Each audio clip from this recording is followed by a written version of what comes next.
पूजन पाठ करते। उनकी पत्नी का नाम था सुदेहा। क्या नाम था? सुदेहा। वो शरीर से सुंदर थी, पर उसकी कोख से किसी संतान का जन्म नहीं हुआ। बहुत समय हो गया।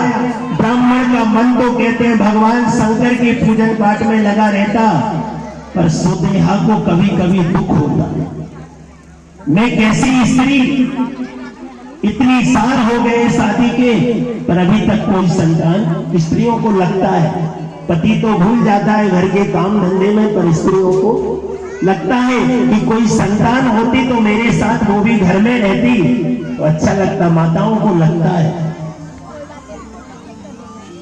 आज सुदेहा मन में सोचने लगी, क्या करूं? मेरे पति तो ज्यादा संतान की याद नहीं करते, पर हर पल मेरे लिए संतान की याद आ जाती। मैं क्या करूं? बहुत समय हो गया ऐसा प्रारब्ध कि सुदेहा की कोख से किसी संतान का जन्म नहीं हुआ। तब सुदेहा के मन में विचार आया कि मेरी एक छोटी बहन है और उसका नाम है घुस्मा। क्या नाम है? घुस्मा। मेरे तो प्रारब्ध के कारण कोई संतान नहीं हो सकती, पर मेरी इच्छा है कि बहन की यदि संतान हो गई तो हम दोनों उसका पालन। पर देखिए घुस्मा का नियम था, घुस्मा हर दिन 108 रुद्री बनाती अपने हाथ से। कितनी रुद्री बनाती? 108। और रुद्री शंकर जी का अभिषेक करती और इसके बाद किसी तालाब या किसी नदी में विसर्जन करने के बाद स्वयं भोजन करती।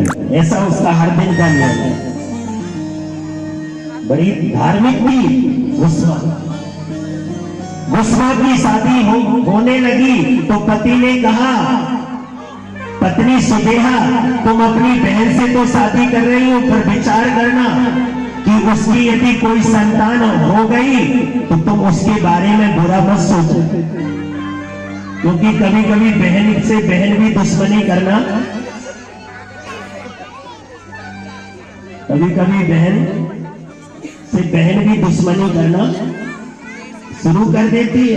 ध्यान रखना, मैं शादी छोटी बहन से कर लूंगा, पर यदि उसकी कोख भरी भगवान शंकर की कृपा से यदि संतान हो गई तो तुम उससे ईर्ष्या मत करना।